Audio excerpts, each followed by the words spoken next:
I think it's almost good afternoon now. It's always dangerous to stand between you and lunch. So I think first and foremost, I know there are some of our guests standing at the side or the back. There should be enough seats now in front. You can take up your seats as well. So without further ado, what we will do is, I think as CEOs, I spoke to all of them.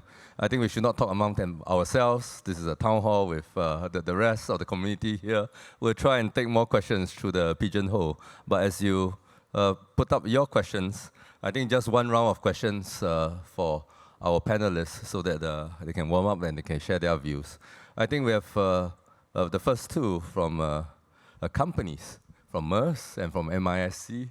And after hearing all the various views today, as CEOs, what are some of your thoughts? How do ship owners think about it? We usually think about the marinization of technologies, and this is probably the first time in shipping's history in modern times that you'll be using fuels that compete with other industries. But also at the same time, there are opportunities to collaborate, to demand aggregate, to bring in these new fuels. And the responsibility of the shipping community is not just to decarbonize the 3% of global emissions, but also to be able to carry green fuels to power the energy transition of every single economy. I think why people are all very interested in these green fuels is that there will be many energy disadvantaged countries. Singapore, not everyone is as well endowed as Denmark. We work very closely with our neighbor, Malaysia. We are now able to bring renewable energy in Laos through the ASEAN grid, through Thailand, Malaysia, and Singapore, and there will be opportunities as well. So I hand over to Captain Raja first, and then to Christian to highlight your thoughts. Thank you. Very good day. And first and foremost, Eng Di, thank you for the invitation. And I must congratulate you and the team to pull the entire maritime industry globally to come into Singapore this week. And you know, there's a lot of learning for me personally and professionally. And it's always wonderful to meet everyone. Very quickly, in terms of I do not want to rehash whatever has been said previously, especially the previous two or three panels. But you know, what I would like to say is that in the decarbonization journey, the enemy is not the commodity. The enemy is the emissions. Sometimes we go to the fixation in terms of social agendas and other agendas where the commodity becomes the enemy, when the enemy is actually the emissions. And in our organization, what I'm accountable for, we're not just in shipping, we're in LNG, ethane carriers, petroleum carriers. We've got an FPSO and offshore business division. We also have a fabrication yard and marine repair, and also ports and terminals. And when we look at the entire, we have a net GHG zero agenda for 2050, and also a net GHG 50% reduction in the net GHG on the 2008 baseline by 2030.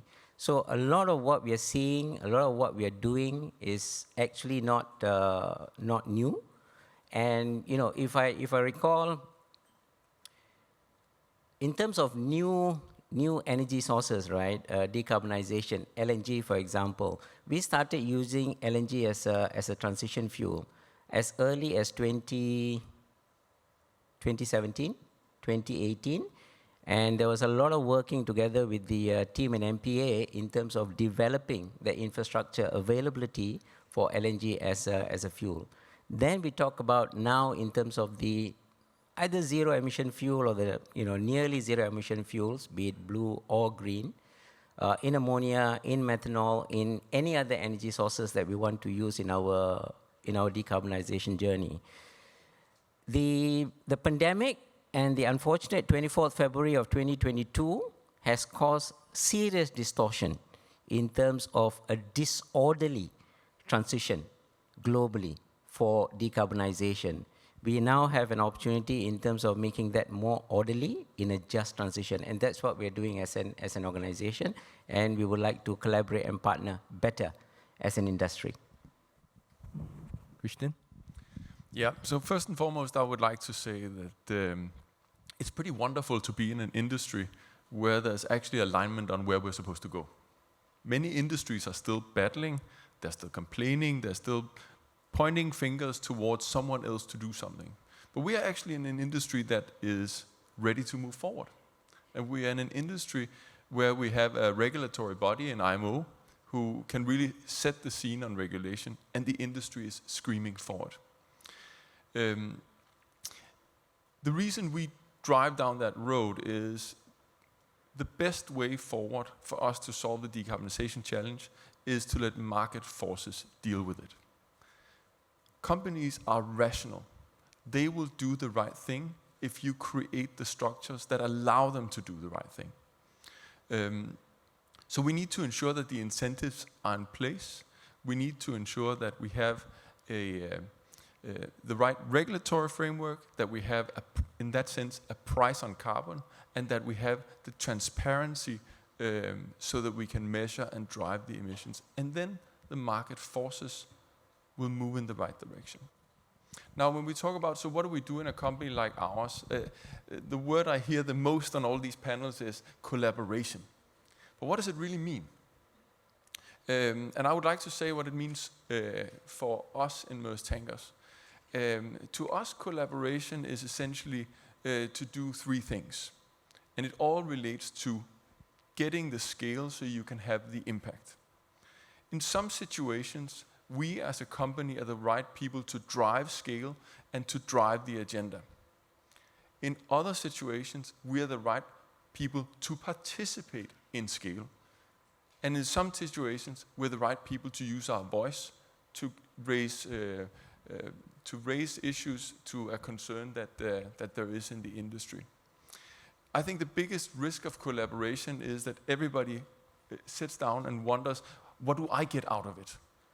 But the reality is there's so many business opportunities in decarbonization that you need to not worry about that. Collaboration is taking that leap of faith, stepping forward, and not worrying about what happens to you today, but seeing those opportunities that are out in the future. Thank you. I think turning on to our colleagues from the class societies, I think in the shipping industry, the class society is indispensable. I visited the very first place, the coffee shop that class society started. It's now a Sainsbury's local store in London, if you want to visit it. But at the same time, over the years, many class society have sprung up, and they all are looking for quality, looking for the ways in which the maritime community can remain safe.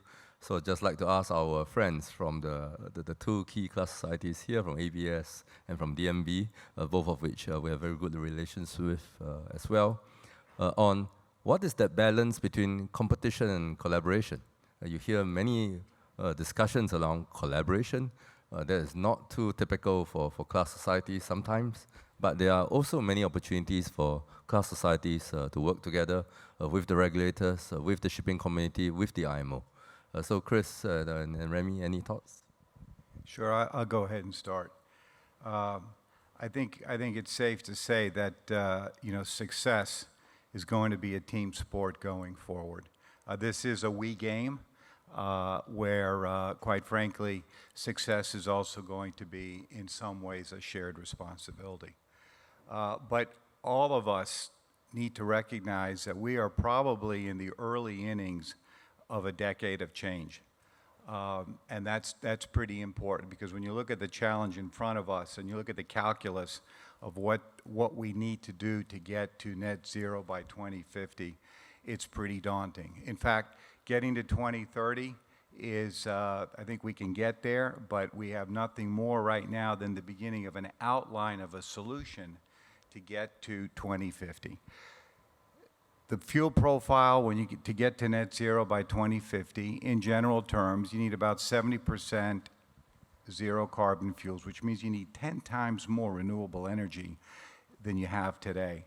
You need about 30% of carbon neutral fuels, which means you need 100 times more carbon capture capability than you have today. So when you look at the calculus of that and you see where we're going collectively, it's easy to really begin to zero in on that this has to be essentially a we game. We have a new language of shipping we've talked about, which is CO2 or greenhouse dollars of CO2 and greenhouse gas emissions per ton mile. We have new drivers, in addition to the regulatory drivers kind of being global shipping shapers. We have actually in front of us right now a near-term balance between energy security and long-term energy transition. We have new boundary conditions, safety. We've heard about availability and scalability of fuels. We've heard about infrastructure. New relationships. This is actually quite important. Government to government, government to industry, charterers to owners, and quite frankly, ships to ports. So there's a lot of new things that are coming together. Class organizations, quite honestly, are kind of built to play in kind of this sweet spot as we support the industry, because we are comfortable at that intersection between technology, between safety, and between regulations. But as we move forward, there's just a lot of new things that we need to begin to understand. And probably the most important thing for all of us is managing timelines. And we'll get to that, but we need to be putting this into a perspective of a short game, a mid game, and a long game. And that's going to be really important. We also need to kind of put into perspective what we can control and what we can't control. At the kind of what I call the deck plate level today, in order to meet these requirements that we're talking about, sure, 70% of the answer is in the fuel, and that's what most of the discussion is.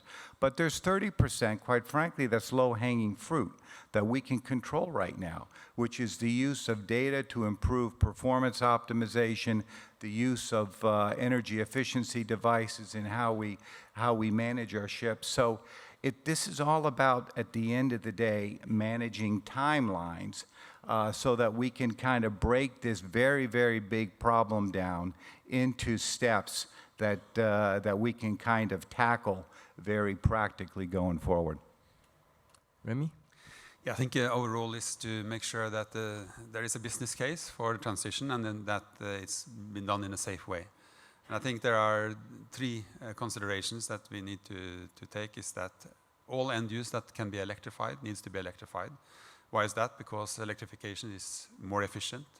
It's become cheaper. So that's one part, and that is a good business case for electrification. The other one is that it can be made clean quite easily from renewables, from hydropower, in some cases also nuclear. Then the second element is about hydrogen and the hydrogen-derived products. They will most likely be more expensive. And there are cost challenges and there are safety challenges there. And then, of course, like Chris mentioned here, we have the carbon capture side, because we don't think we will ever get to net zero if we don't include net carbon or the carbon capture storage, like the CCS as we know it, but also direct air carbon capture technologies. And I think high-income countries needs to go much faster than what we are aiming for today, because not everybody can get to net zero by 2050. So some has to go faster, and that has to be in high-income countries. And there will be segments and sectors that is also hard to decarbonize fully by 2050. So there will be some sectors, some countries that needs to go much, much faster, and that's, I think, is the challenge.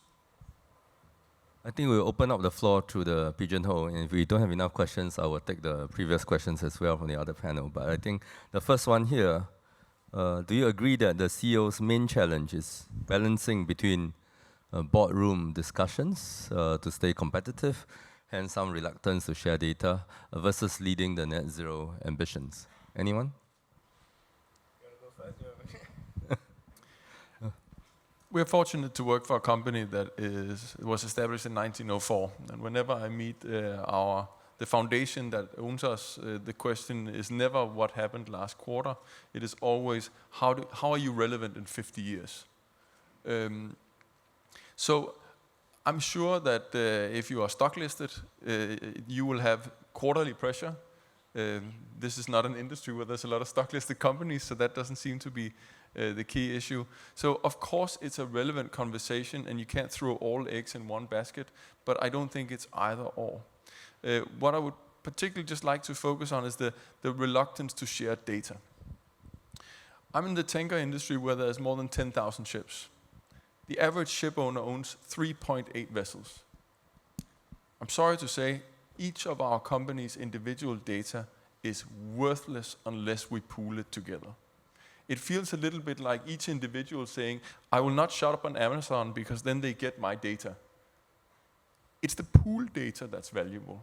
And I think you're seeing that now. You hear the companies that were sponsoring here, and we are fortunate to be the original founders of Zero North. And we have found that over the last 3 years, we've attracted 4,000 vessels to this platform because the individual owners are finally coming to terms with the fact that just owning data and not using it doesn't move you forward. So that's why I actually think that people are coming to terms with that, and that it will help us. Chris, and then Remy. Yeah, I was just going to say that I think is very important is that in terms of leadership moving forward, there seems to be a misperception that decarbonization strategies, ESG, for example, and many things are part of the business plan. They are, in fact, the business plan, and that's very, very important. High-performing organizations are going to embrace clean energy and decarbonization. It is not going to be an element of the plan. It is the plan in which the companies then align themselves moving forward. And I think also service providers like we are as class societies, we also need to think about how we can contribute, not only through the services, but also our own footprint. So for me, being head of DNV, we also have our sustainability targets and emission reduction targets. So we want, for instance, to go 100% clean electricity to all our buildings and labs around the world, and then we want to contribute to projects to offset the emissions that we are, producing when we are flying around the world and moving people around the world. But of course, this is not offsetting, this is investing in projects. And one project we are looking into is to grow seaweed and to pyrolyze it. And we're doing that together with Equinor, Aker BP, and Sintef, and ourselves. And so it's not only us pointing to the shipping companies and the ports, we have to do something ourselves as well. We hope there's enough land out at sea for the seaweed, but we can do some tests, definitely. I think there's an interesting question on nuclear, I think probably born by the previous discussion on why nuclear is not being considered a net zero emission fuel despite its efficiency, along with safeguards and all the challenges of why we don't have enough nuclear power plants. I think for vessels, as you know, there's the Savannah previously, and maybe I'll ask Chris to answer this question first. Yeah, again, listen, it gets back to kind of managing timelines. You look at kind of short-term, mid-term, long-term, and maybe I would then go a little bit longer-term. And nuclear is by far part of the equation. As we sit here today, in the very short term, the discussion is completely dominated, as it should be, and the order book reflects it.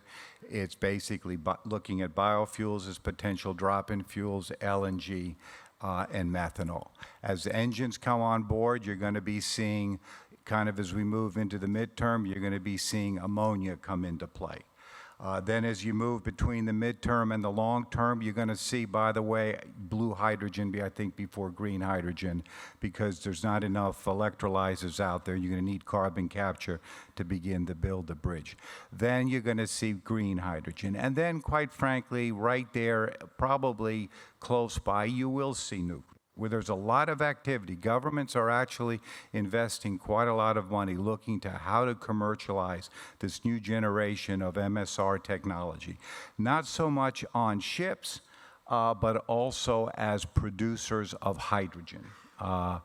Looking at piloting and prototyping next generation nuclear technology as part of hydrogen hubs to begin to produce pink hydrogen moving forward. So nuclear needs to be in the equation. It's got its own challenges like all the other fuels, but it definitely needs to be in the equation. Remy? Yeah, well, we have looked at nuclear in our yearly energy transition outlook that we produce typically every fall.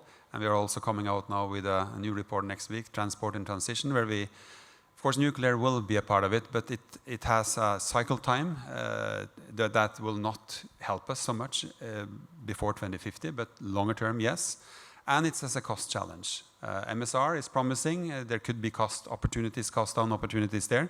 But in our outlook, nuclear is kind of not playing a big role, but it's playing a rather small role. But it's a role there for it. But it takes time, and it's, for the time being, very costly. Even for Singapore, the official position in the National Energy Policy Report, which our colleagues have come out, the official position is that we don't foreclose any energy option, which means that we invest in human capital, we understand this. Unfortunately, the current technologies, if you were to draw an exclusion zone, is larger than the size of Singapore at this moment. But it doesn't mean that we don't have nuclear vessels coming through.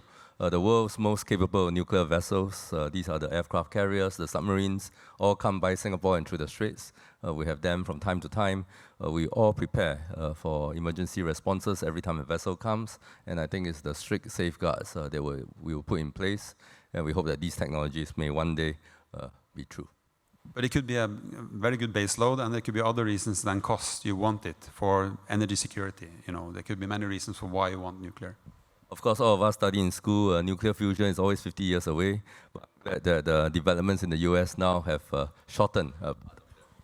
Yeah, if I could just add, I think the challenge with nuclear is actually to be the basic technology, but it's going to be all the other things that are around that need to be kind of developed and brought forward. So we have a question here on if decarbonization is driven by customer demand. What demands are MISC and Maersk making as the customers of shipbuilders and suppliers of and their regulators in ABS and DNV?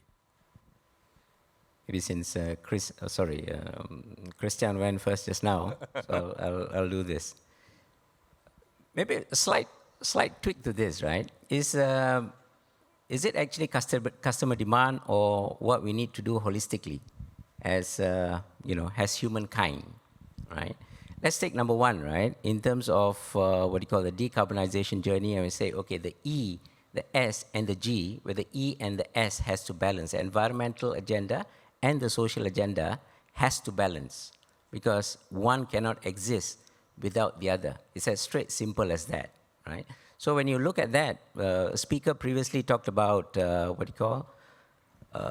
first mover disadvantage in this industry. It's not actually a first mover advantage. How is that? So in that sphere, if I go directly there, you talk about demand, the demand aggregation that we are working on as MISC together with the so-called industry collaboration that we are having, which is now gaining a lot more acceptance, is under the CASTOR initiative, is to create ammonia, be it blue, hopefully green, and looking at it from all safety envelopes in how to make that work. And a speaker before in this panel talked about there's always naysayers in terms of how do you move forward, like in ammonia, for example. I know my friend Christian's team is working on methanol plus many others, but it's a multiple of pathways. Here again, I talk about collaboration. It's a very distorted transition at the moment. And in this collaboration, we have the regulators, we have the financiers, we have the shipbuilders, we have the engine makers, for example.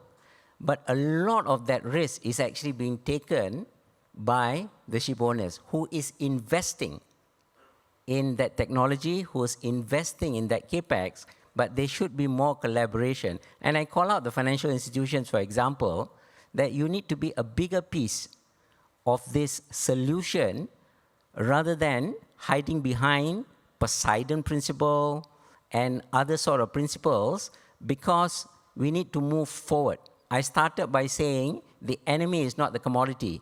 The enemy is the emissions. And we've got to ask ourselves, if we want to collaborate purposefully, we shouldn't be hiding behind these curtains in terms of everything else, and then at the end of the day, what is my returns on my investments. I have two public listed entities in my portfolio. And to the question before this is that, are we balancing between the board of directors, dividend payouts, etc.? To the contrary, I actually feel that we need to move faster in order to ensure that there is a balance between the E and the S agenda. So I just wanted to say that so that we don't lose that scope. And there need to be better collaboration to improve the demand aggregation globally and locally in those localities. Thank you. Anyone? Yeah, I was just going to say that, and what I said before is in terms of, organizations like ABS and DNV, we're built for this sweet spot to help the industry navigate technology, that intersection of technology, regulations, and safety. Because one of the biggest risks going forward in all this is to really understand what are those unintended safety consequences due to change. Also, because of the speed at what's going on and with the rapid change of technology, is to try to provide as much information forward so that companies like MISC and Maersk can make the right commercial decisions based on the technology assessment, based on independent technology assessment going forward. So that's what CLAS is, the foundation of CLAS is to be able to provide that information to make the right decisions. Listen, decarbonization is the right thing to do. It is the right thing to do. It is part of kind of where we go forward. It's a lot like safety. High-performing organizations, what do they embrace? Safety. Clean energy transition, the E in ESG, also making sure that S and they're all together, they're all the same weight, as well as diversity. I think there's a lot of discussions around blaming others. So from the CEO's views, there are some questions about what are the inefficiencies, how do you ensure that it's not a top-down. I'll take a few groups together. And of course, what do you see the role of banks, including multilateral development banks in supporting decarbonization? I think Captain Raja spoke about financing is a key piece. I know everyone is concerned about costs. So this issue about blaming others or co-opting others to help, looking at banks, looking at other users. Any thoughts from our panel? Yeah, I think we need to take the question and just turn it around a bit and say, what would be beneficial for us if we were to progress this agenda, rather than saying, oh, it's somebody else that needs to solve it. Most stakeholders in this industry are doing whatever they can based on the market conditions that are prevailing. So if we want to do something different, we need to change the incentive structure. And I think particularly here, the banks are not suddenly going to lend to us cheaper because they're in a competitive industry. They'll do it if it makes financial sense. So I'm hard-pressed to look at them and say they should do something different. We're working on something very specifically with banks at the moment is, you were talking about the different horizons. You cannot imagine how many things we can do today to reduce emissions in shipping. In the past, being fuel efficient was a competitive advantage. Today, you do not compete on pollution, you share. And we've created an advisory business where we share the knowledge we've had over the last 30 years in utilizing existing known technologies that you can put on your ships today. Our analysis shows, because we're doing it for 40 different ship owners at the moment, that we can reduce emissions by 7 to 16%, also on modern tonnage, today, based on known technologies, with a payback time of less than 2 years. But people are hesitant. We're trying to educate, but banks are also hesitant to create loans because, contrary to normal, if you want to go out and put silicone paint on, it's pretty difficult for the bank to pick that up if you go bankrupt. They're used to invest or to back you based on an asset, and finding funding solutions is something that banks really want to, and they want to engage with you. So see them as a partner to help you solve your problem rather than expecting them to be the solution. Remy? Yeah, very quickly. I think banks will play an important role with many others. They will manage certain part of the risks. Cargo owners will manage their part of the risk. Charters, ship owners, they will have different risks that they are the best ones to manage. And I think banks will not be solving all of it, but they will solve parts of it. Yeah, I also wanted to add that it's very important, CII, that carbon intensity indicator, that brings us all together.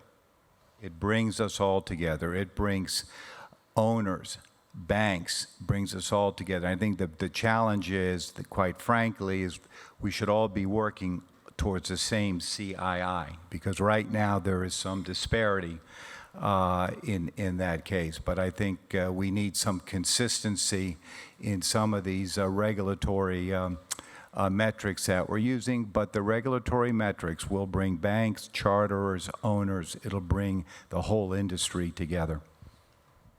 I'm conscious of time. I think I'll talk a bit about financing in Singapore. What we are trying to do with the expression of interest is to aggregate demand, because the banks have been telling us they need to green their books as well. There is pressures from both the public and their boards. But at the same time, if the shipping industry is not going to green itself, then those funds will flow elsewhere. So what we are trying to do through the expression of interest, build the most efficient boat, aggregate together so that green financing can be done. And what the government would do is to share some of the risks in the event of default. But counterparty risks and credit risks are best taken by the banks. Technology risks are best taken through the research institutes. But the shipping industry have to bear the market risks. And if we all work together to de-risk many of these options, I think for me, we can all work together towards our net emissions goal. So to end all of it, I'll give each of our panelists any words that you want to share with the audience here before we wrap up today's session. Starting from Remy, perhaps, and then we end with Roger. Well, I think we know where we want to go, and we just need to turn that into what we do now, tomorrow, and the day after. And I think we have a pretty good picture, all of us, what is needed to get there and what the short-term goal should be. And I mean, we don't have time to waste. I mean, the clock is ticking, so we need to run fast. I think I'll just end by saying that as we gather here this week, we need to recognize that shipping has actually two stories. I mean, it's shipping for shipping, which is the decarbonization of shipping, which we've talked about. But there's another wonderful story, which is shipping as an enabler for the world, relative to being able to carry that hydrogen and carbon molecule moving forward as cargo, not so much worrying about fuel. And I think that is a real opportunity for us collectively and for the industry, and recognizing that there are two stories, two shipping stories to be thinking about is really important. Christian? Yeah, I would like to end on the word, think of the word collaboration as a different word for scale. And to me, scale here means think of what you can do today in your business to either drive scale and progress, to participate in scale and progress, or to use your voice to drive the decarbonization agenda. If you do that, you are in control and you're not waiting for others to collaborate with you. Thank you. Mine would be actually an ask. I mean, we've all traveled far and come here, and we've done a lot of discussions. We've shared knowledge. We've collaborated. We've exchanged business cards, etc. And we just got to ask ourselves that as we move forward, do we want to minimize risk or do we want to minimize regret? Yeah. People say save Mother Earth. Mother Earth will take care of itself, because if we do not behave on the E agenda, Mother Earth will just take its toll on humankind. It's as straight, simple as that. Mother Earth will be okay, all right? It's humankind. And in anything that we do, Suguna and myself, we're blessed with 3 beautiful children, lovely kids. We've got our nieces, we've got our nephews, etc. And every time in my role, I ask myself, how do we hand over this to the next generation in a better state than how we inherited? And my ask is actually to the regulators, right?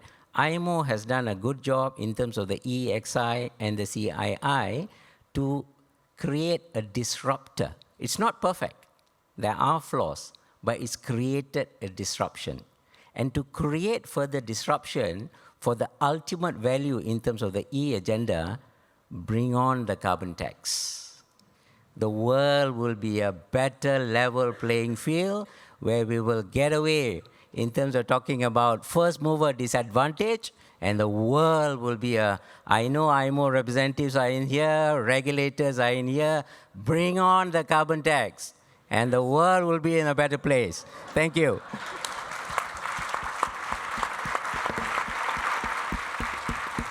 I think with all this said, there's no need for me to summarize. All have been well summarized here. We save 5 more minutes. But I would say all the IMO SecGen candidates are also in town this week. One has to cover SecGen because so that SecGen can be here. But the other has a change of government. But other than that, all the candidates are in town. We have met all of them. So I think they hear all of you as well. We'll take this agenda forward. But if MISC would like to pay the first tax to Singapore to operate the fund, we will welcome that as well. And any companies to design what we call info measures, technical measures, and economic measures. Because without mass flow meters, it is going to become very difficult to even measure the fuel. Singapore is one of the largest, or the largest petrol station for now. We hope there's a renewable station, and not just a petrol station. All trades used to pass by this place in the past, and we hope that we can see the future of shipping here in Singapore. And with that, I think I thank every one of you, a very packed conference room to look at this. This is all very, very interesting. And as Remy said, if you have renewables, you have nuclear, the best thing is to electrify, which is what we're doing. And then at the same time, if you can't electrify, you need a molecule. And if you want a hydrogen economy, then the best currently at this moment, hydrogen carrier, before hydrogen is available, is ammonia. And that's why for lunch, we won't have ammonia for lunch, but you have ammonia studies for lunch. And today, I think we'll ask the various presenters to highlight to you where we are so that we are ready for this. And in the multi-fuel transition, I think Singapore is available. Fuels are already here. LNG is here. We have biofuels. We're working hard on methanol. We're waiting for ammonia EOI to close, and then I think ammonia will be ready in Singapore as well. So with that, I thank everyone, and I hand it back to our MC.